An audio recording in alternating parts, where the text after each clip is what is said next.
Hey Kindlers, Ty Cohen here from KindleCashFlow.com, and today I've got somebody that's really fascinating. I actually got a chance to meet him on a webinar that I was hosting a couple of days ago, and he sent me a message in the chat, right? And I just so happened to look at the chat and I see his message, and it instantly stood out.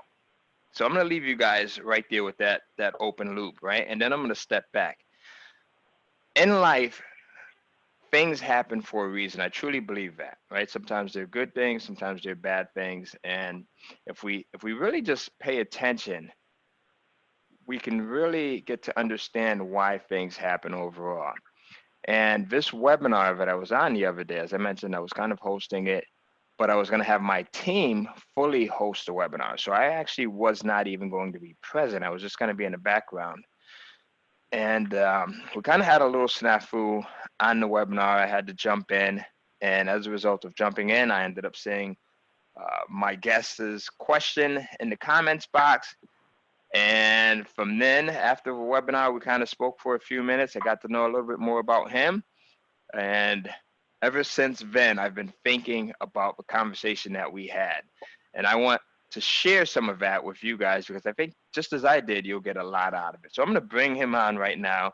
My guest today is J. Michael Palka, someone who I call the legend. And he's got two titles from me, the legend behind the legend. So he's the legend and he's the legend behind the legend. And this is the guy who has, helped to sell over 8 million books. And that was his comment in the questions box. He's like, Ty, I've sold over 8 million books or something to that effect. And I saw it and I'm like, are you kidding me? Now, sometimes you get people who will say things and you never know who you're talking about. And I went in and I did a little bit of research, and this guy's a real deal. So if you're listening to this, you're probably someone who's interested in publishing of some sort. Maybe you're an author, maybe you're a publisher, maybe you're a marketer, maybe you're just curious. Maybe you just saw the title of this thing and you're curious. But I guarantee that you're going to be fascinated by the story that this young man shares here, as well as his drive and his zest and some of the life lessons in addition to the marketing lessons. So with that said, I know that was a long-winded intro there, Jay, Michael, but I'm excited. And man, I love having you here. Well, thank you, Ty, and I'm excited to be here. Like you said, I was on your webinar, and let me compliment you. You do some of the best webinars, and I view a lot of webinars by a lot of the gurus out there, and yours are definitely some of the best. So thank you for putting the time and energy, and I thank you for all the people that actually get to learn from your webinars. But so got into the publishing business. Go ahead. Why don't you ask questions and I'll come up with answers. Yeah, and that was it. So I was actually going to ask you first. I was going to thank you for the compliment. I actually have to blame my wife for me being good on webinars. And I'll tell you how that happened, right? Because she holds me accountable. We went to an event many years ago, probably about 2 decades ago, and the speaker that was speaking, you could tell he was a little bit flaky. And my wife said, you can tell that guy is not doing what he's teaching other people to do. And she was disgusted by him.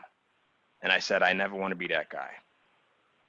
So that's where we're at. So I have to be genuine and everything. So now to you, what's your background like? Like, who is J. Michael Palka, and how did you get involved in, this process where it ultimately led to you selling 8 million books? Well, let me say this first. The 8 million books we sold were in print. They weren't ebooks. These were print books at an average price of $19. Jeez, so, do the math. Who am? We didn't get all of that. We had partners and deals we had to put together. But it was a long, fun ride. And who am I?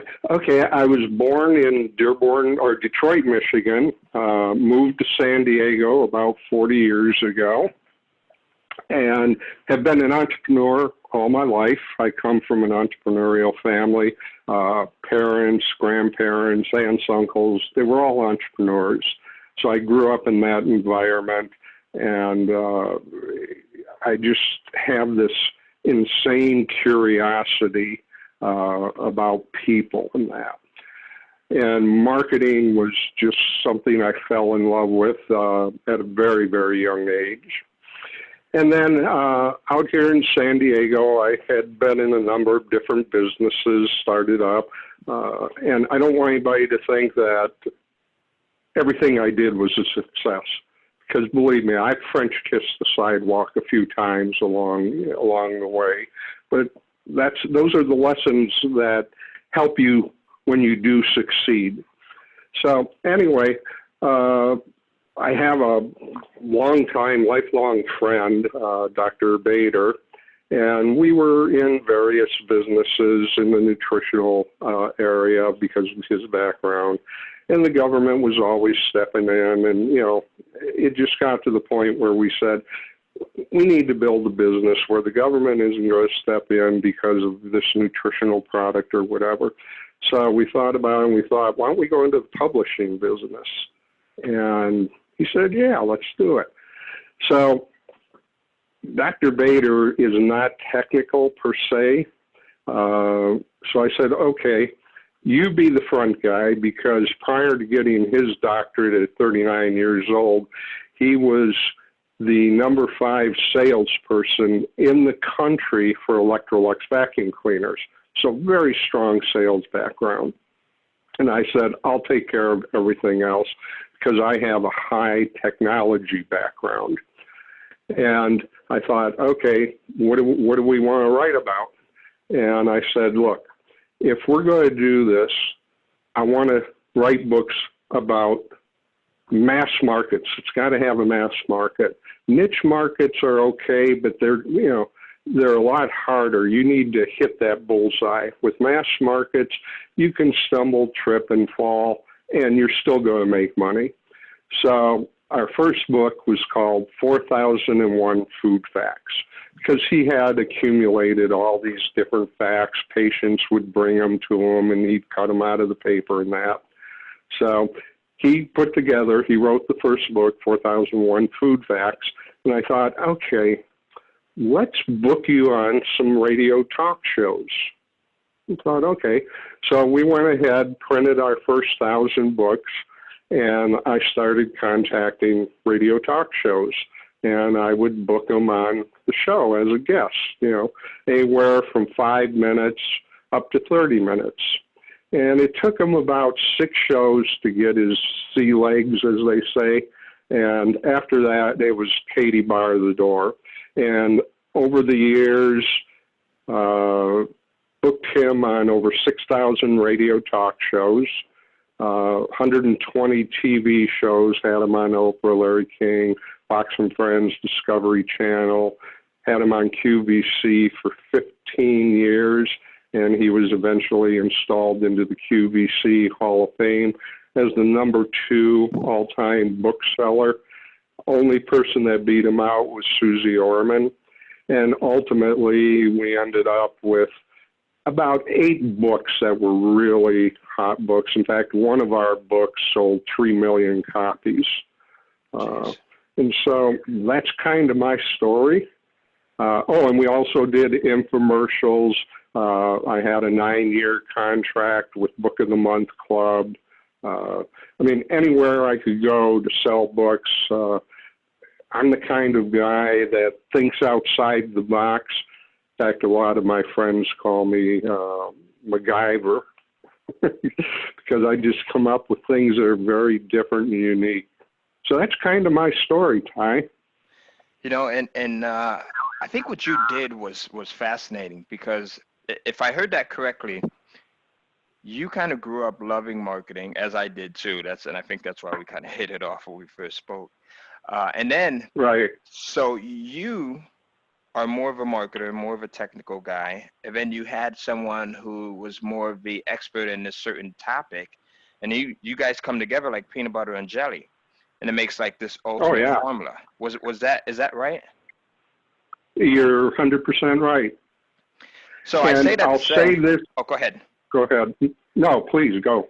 Yeah, so I say that to say to the person that's listening, because I have a lot of people that listen who they come in and they say, "Hey Ty, well, I'm the expert. I can tell someone how to go in and sell a house, or I can tell someone how to fix a car, or I can tell someone how to make the most delicious, strawberry cheesecake, but I don't know how to market it." So they're intimidated by the marketing side, and it can be as easy as finding someone who's good at marketing, who's good at the advertising side and getting publicity, and then you handle what you're good at. And vice versa, if you're listening and you're great at marketing, go find someone that's the expert in the other area, and you guys come together, and then you become this amazing success. And this is a perfect example of it. Oh, absolutely, absolutely. And like you, I have a passion and I love what I do. I'll never retire. I mean, I'm going to do this until, they put me 6 feet under in a coffin or wherever I end up going. That's I love working with entrepreneurs. Yeah, and I love working with entrepreneurs, authors, publishers, writers. It's just exciting, like you do. So the other thing that I heard from your story was that you went outside the box, right? Yep. Which it just opened so many other doors, right? So you start to have some success in one area, and I'm kind of guessing here, as you started to have success in one area, you started just to get a little bit more creative and saying, well, where else can I push this? Like, how else can I push this? And what other approach can I take? Most people don't do that. Most people go standard, right? It's like right now, Amazon Kindle Publishing is the thing. Most people just go in and they publish on Amazon and that's it. Or if they're looking for a book deal, they only know to go to publishers and that's it. What made you decide to go to QVC and to try to go in and print up your own copies and to go this route and that route? Well, let me share with you what I've taught in my marketing classes and that, and I use myself all the time, and you do too, even though you don't know what it is. And it's the most powerful tool an entrepreneur can have, and that is questions. You question yourself. Ask yourself questions. When I bring on a new client, I have anywhere from 50 to 400 questions that I go through, and I pull out, maybe 50, maybe 100 questions that I will ask that client. And they're always amazed. They go, wow, I never thought about that in my business. So I question myself. I've got these books, where do people go to read books? Who sells books? What's something different? And I just kept questioning, and, I'd write down my answers and that, and I'd go out into bookstores and I'd, spend an hour just walking around looking at books and that. I'd talk to, people in the bookstore. I'd talk to the clerks, and, I believe in doing my research first. So many entrepreneurs don't do their research. They get an idea and they think, wow, this is great, and they run with it, instead of spending some time doing the research and seeing, is there really a market out there for this? And if there isn't, why waste your time? Find something where there is a market. So Absolutely. questions, question yourself, ask questions about your industry, ask questions about the city you live in and what you're writing about. And then, you go globally. And with the internet today and Google, doing research is so easy. There's so many tools out there for doing research, and I know you agree on that, Ty. I think that research, like you, is the starting point. I tell people that that's the first thing. You want to make sure, just like you, just said, you want to make sure that you have an audience, and you want to make sure that you have an audience that's willing to pay for what it is that you're going to make available, right? Because, I mean, you could have the next greatest book out there. It could be the next best thing to Harry Potter, and it appeals to 7-year-olds across the planet, and there's billions of them out there, however many, hundreds of millions, and they may not have the money to spend, right? So right. having an audience that not only is wide, but they also they have the money and they're willing to part with the money as well. Brilliant. Yeah. And what happens when you do your research too is all of a sudden you find this golden nugget, this niche of people that you never even thought of that would want your material. You go, wow, I never thought those people would be interested in this, but look, there's, hundreds of thousands of them or tens of thousands of them that would be interested in this material. So now you develop your strategy, for them also. All your different groups, niches, audiences, sometimes you have to develop a different strategy for each one. And then you just start hitting those different audiences. All right, brilliant, brilliant. One of the things that I'm so glad to hear you mention on this call is the fact that you want to go wide and you want to go with a niche that just really hits the mass markets. There's so many gurus that are out there that have been teaching micro niches and to drill down and to laser down and to find, people who want to, who collect, mugs with flying pigs on them and just cater to that market. And that market is so small, especially if you're looking to monetize it in the right way, right? There's probably going to be, a few thousand people, let alone hundreds of millions that are out there. And what you guys did was brilliant because you went after the masses. So can you talk about that a little bit more? What made you just decide that when everyone else is talking about go after the niches? Well, we were starting the publishing company to make money. And to make money, you want a lot of customers. I mean, having a few customers, you're not going to make a lot of money. You'll buy your Starbucks coffee every morning. I wanted to buy bigger things. So ultimately, we went into the food market. We went into the health market. We went into gardening. We went into handyman, home repair by yourself, DIY, do for yourself. What else? Oh, we went into the health area as far as toxins in the home and that. We went into children. In fact, I wrote a children's book myself, a very, very unique children's book. That was 5 books in one that kind of helps get the child away from all this technology. I'm sure you see it out there where, 2-year-olds are running around with cell phones or iPads and that. And it's like, I felt there's a problem, going to crop up there.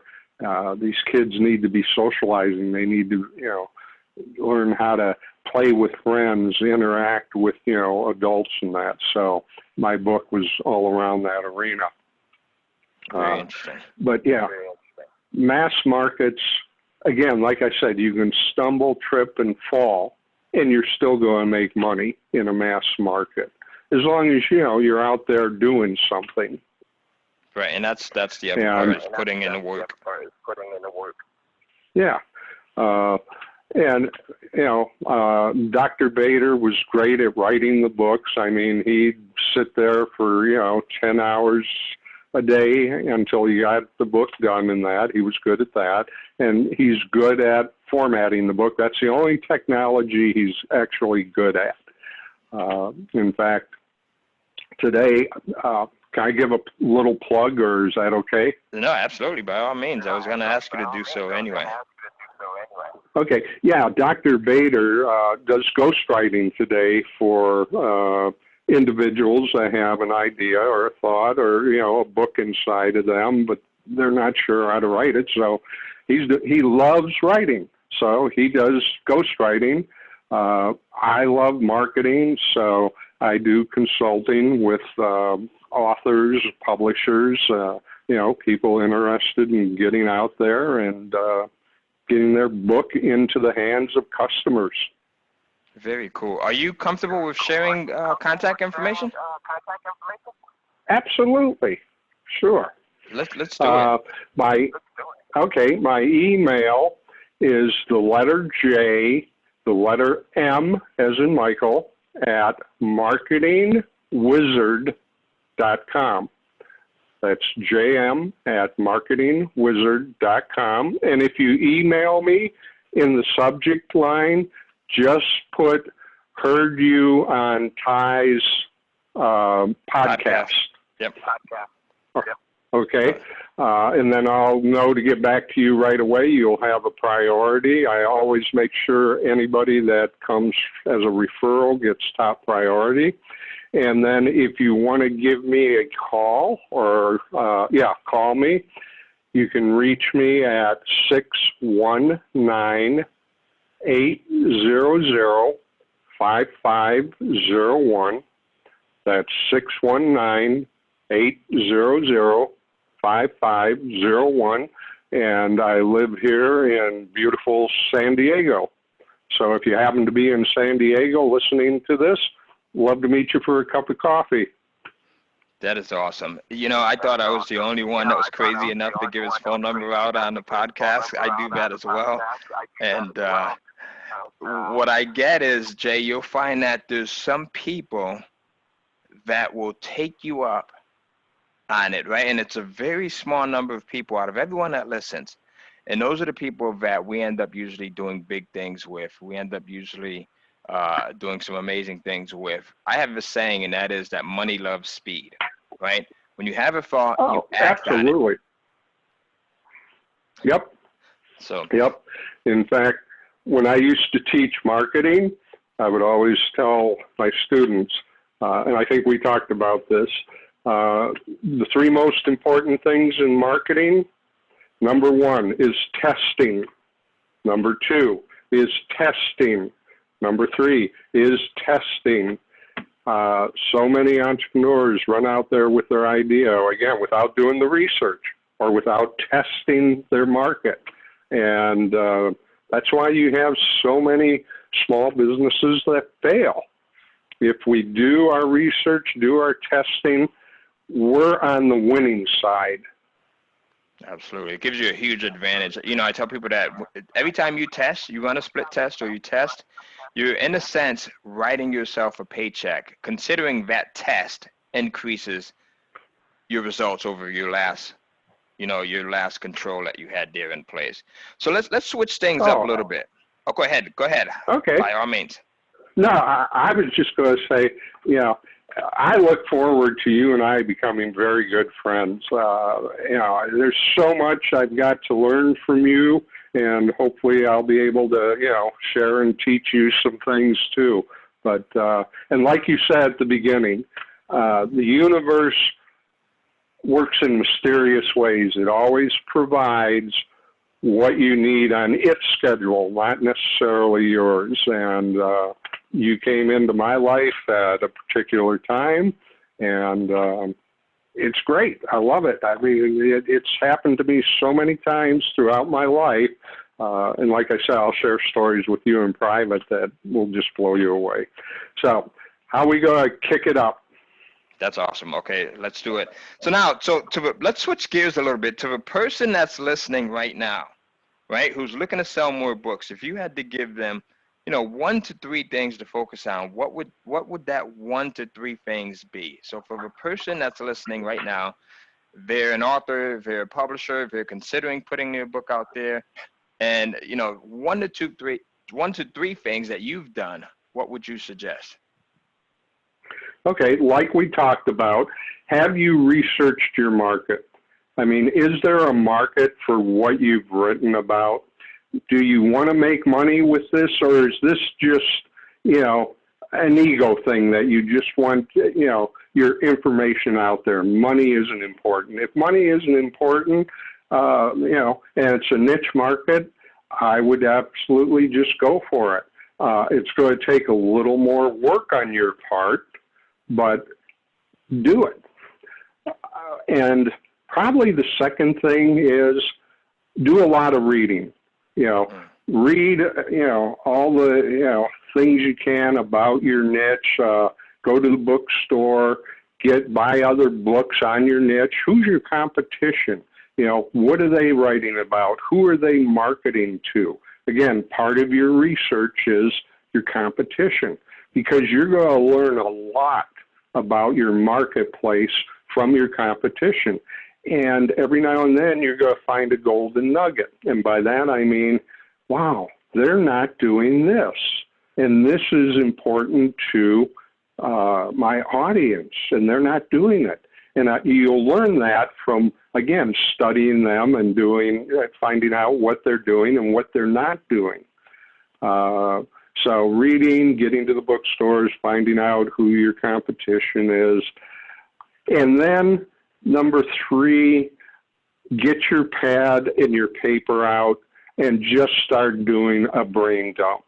And don't think about what you're writing. Just start writing, any ideas you have on marketing, on selling, on whatever. Get on the phone to some friends. Tell them to ask you questions about your niche, your market, and just keep writing, do brain dumps until, you've got a half a dozen sheets full of thoughts and ideas. Once you've done your brain dump, then you can go back and you can start eliminating things that, just may be a little bit too much, but you're going to find, I guarantee you, all kinds of nuggets. And your friends asking you questions, giving you feedback is important also. So those are probably 3 things I would, recommend.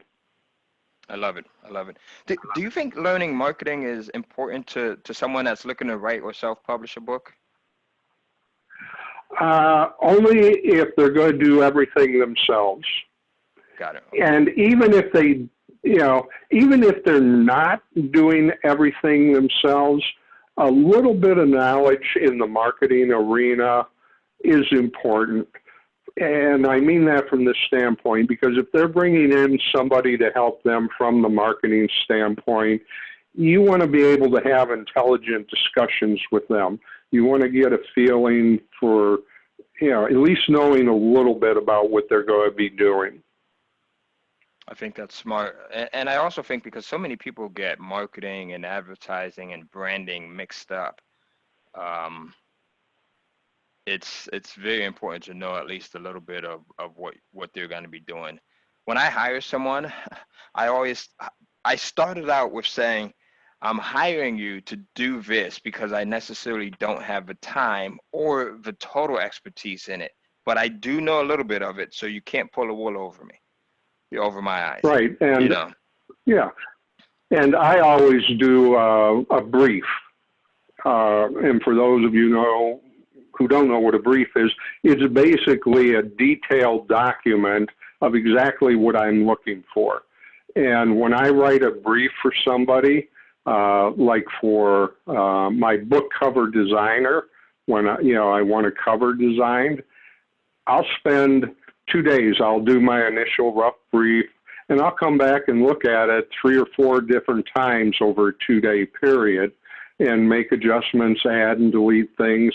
So when I'm done, it's like 98% of exactly what I want in detail. And that brief goes to them, and I'm always satisfied because I was very specific in what I wanted. There's no room for mistakes there when you do it that way. Right. Exactly. Very smart. Very smart. So take me back a little bit. What was the process like when you guys first you said you first printed 1,000 books, right? What was that like? Like, how did you go about finding a printer? Who did you use someone local? Did you have to go across the country? And what was that process like? Was it intimidating or? No, you know, nothing intimidates me. You know, like you. I mean, if there's a challenge, let's go do it. I mean, you know, we're just humans. We're all humans. We're all people out there doing our thing. And you can't please all the people all the time anyway, so don't worry about it. Just go do it. And what my process was we contacted a number of printers, and, you know, we were getting prices and that.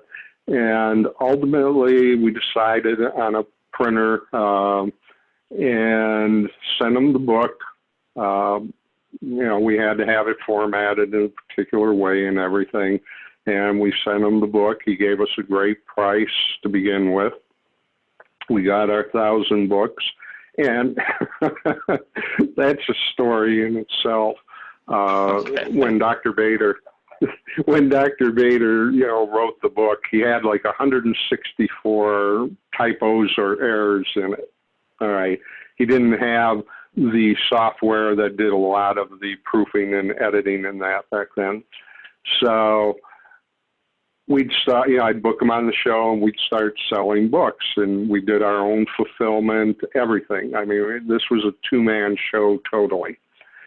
And we'd start getting letters from English teachers or other people that, you know, were editors saying, yeah, you've got 164 errors or, you know, corrections that need to be done.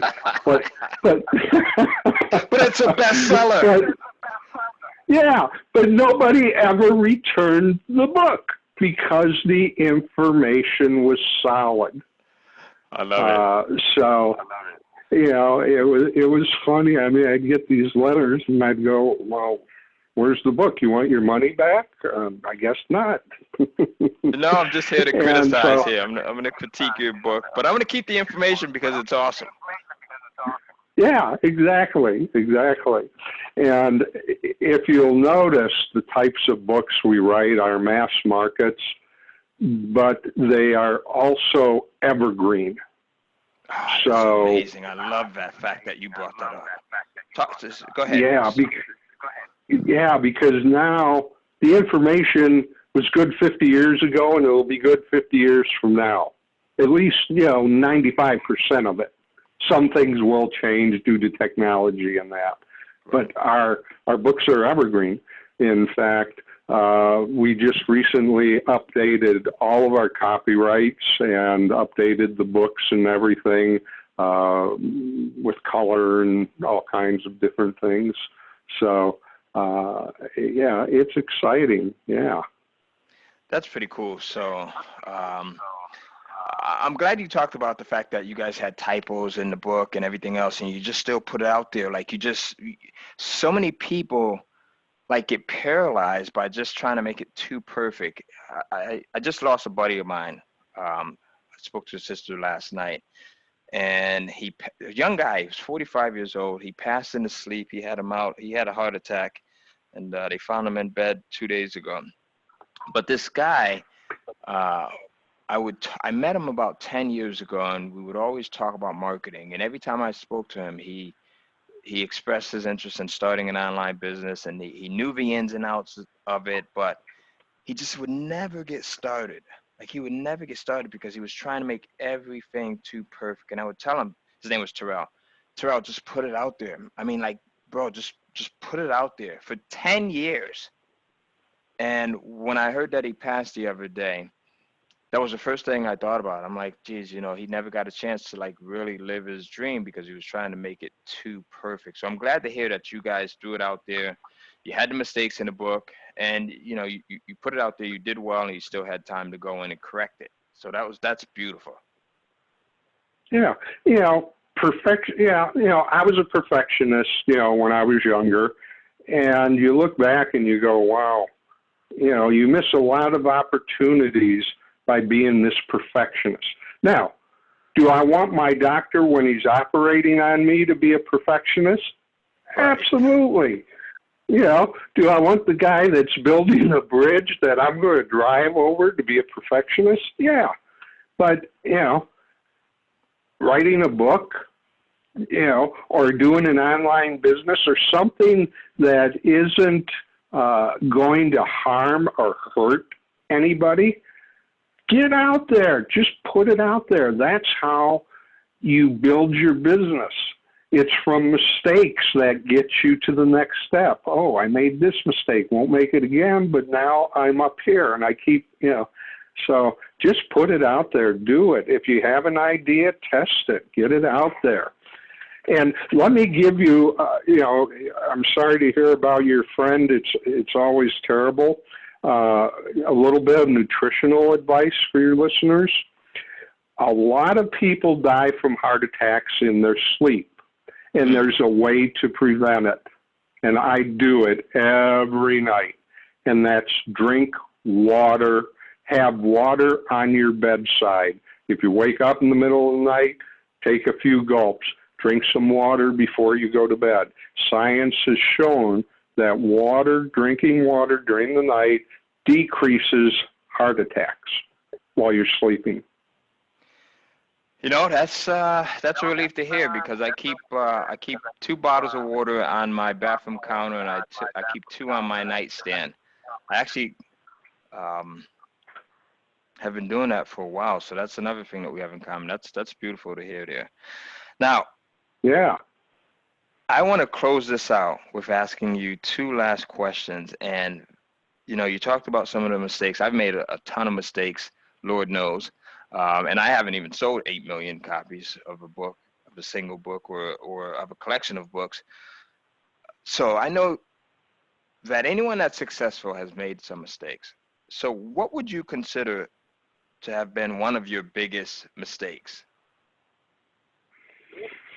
Oh, let's see. Let me think on that.